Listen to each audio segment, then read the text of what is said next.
Yeah, I think it was something necessary to include in the series. And no, my intention wasn't to offend anybody. And here's what I believe. Let me just start off by just clearing it once and for all, as if people couldn't decipher it to begin with. But let's just say, like, let me just, say it once and for all. I do follow the teachings and the words of the Imams of the Ahlul Bayt.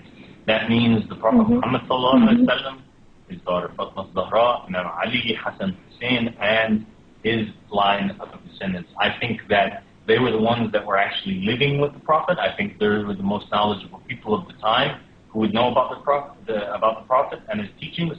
I think that anybody who reads the words of the Ahlul Bayt will agree that there is no greater wisdom and that they've ever read before in their life. I mean, it's absolutely. Absolutely. Having said that, I'm not claiming that all people who claim to be Shia are on the true path, and I'm not claiming that all people who are Sunni are on the true path. To be able to call oneself first and foremost a Shia, which means a follower or a member of the followers of Ahlul Bayt, you have to really be sure that you're living up to those standards, because it doesn't matter what you call yourself. What matters is whether or not the Prophet Muhammad ﷺ and his family would call you one of his followers. So I think it's extremely high standards. That's why I wouldn't say, like, I'm a Shia. I would say I'm a follower of the words of the Ahlul Bayt. Have the institutions been infiltrated before? I'm sure they have. I'm sure that I know that the Sunni institutions have been infiltrated, and there's been a lot of misinformation out there. In the same way, I'm sure that there's been infiltration in the Shia institutions, but I'm not talking about that. I'm not talking about following any institution. I'm not talking about following like a certain structured, method. What I'm talking about is I follow the words of the Ahlul Bayt and as best as I can, and I'm always trying to better myself in the sense that I take their words to be more authentic, more true, and they strike home with me and strike my heart more than the words of a companion that I don't hardly know anything about. You know what I mean?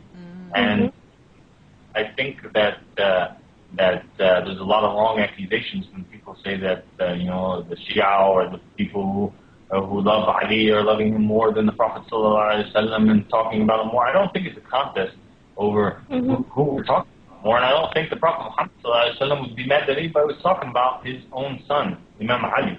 He was like his son. He raised him, and he married him to his daughter, Fatima Zahra. I mean, Fatima, the Prophet used to say, Fatima Abiha. She's the mother of her father. This woman is the mother of all believing women, forever, all eternity, of both universes. So it only makes sense that she'd be married to the greatest man living on earth at that point and any point in time in history afterwards. And that's why I think that it's very, very important to listen to the words of the Ahlul Bayt, because the Prophet Muhammad ﷺ, in countless hadith, he would say, Ali wa Ali ma'al haq. Ali is with the truth, and the truth is with Ali. We talk about his faith and compare them to the Ark of Noah.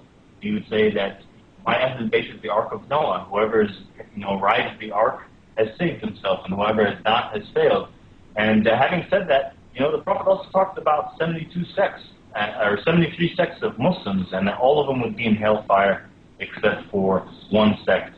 And if you look at the words of the Ahlul Bayt themselves, they tell us not to worry about sects.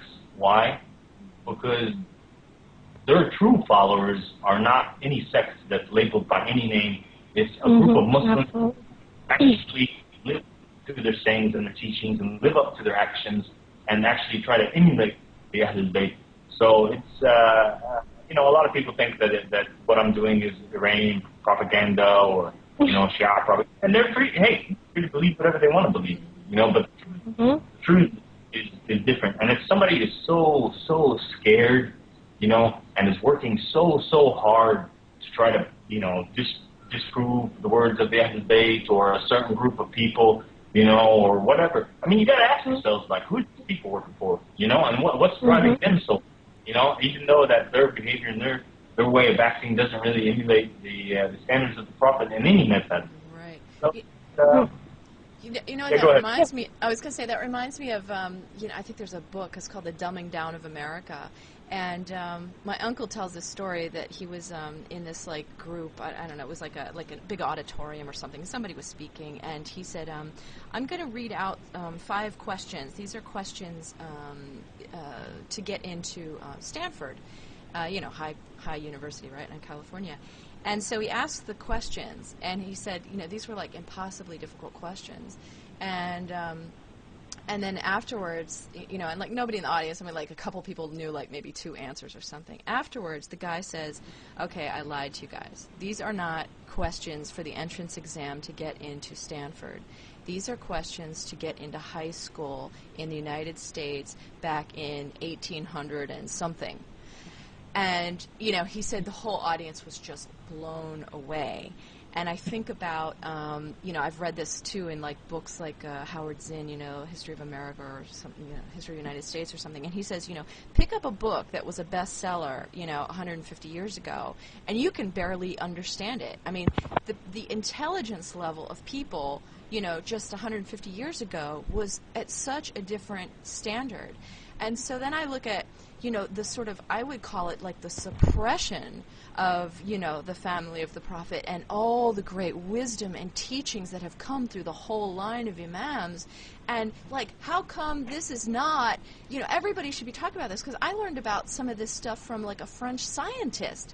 And he's talking about how brilliant Jafar Sadiq is, you know, and I'm like, wait a minute, how come we're not talking about this in the mosques? And we talk about, you know, I think it's just this whole, I think, sort of a dumbing down of the ummah is like the intent, you know, not to, like you said, standards, you know. We have these higher standards that we can look to more examples, you know, a continuation of it through time of people that were not necessarily prophets, but, you know, just wise men. And, you know, why can't we also aspire to these higher standards? And, of course, it's in the interest of, you know, the dark forces and those who want to work with it to suppress the ummah. I mean, if you're going to suppress anything, I mean, I always said if I was the shaitan, I know I'd be hanging out in the mosque, because that's where, like, the highest truth is in Islam, is in the Quran. So you're going to want to really target that group of people and make sure you get them swayed off, you know, distracted onto another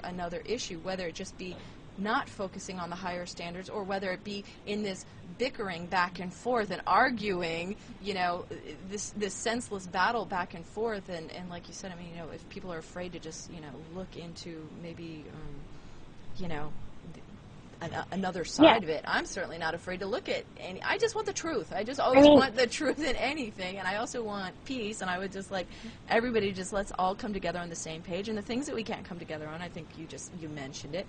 We'll just leave that alone. Just leave it alone. And yeah, I mean, I absolutely agree with everything you just said. But you know, to say that the Umayyads were who later became the Sunni. I mean, you know, see, I personally, the way I look at it is that, like you just said, our history has been infiltrated so many times, and so I don't think that anything at this point is 100%. I mean, I don't think that there's any way for us right now to find out, you know, what actually went down, and, you know, or who the righteous, you know, caliph was.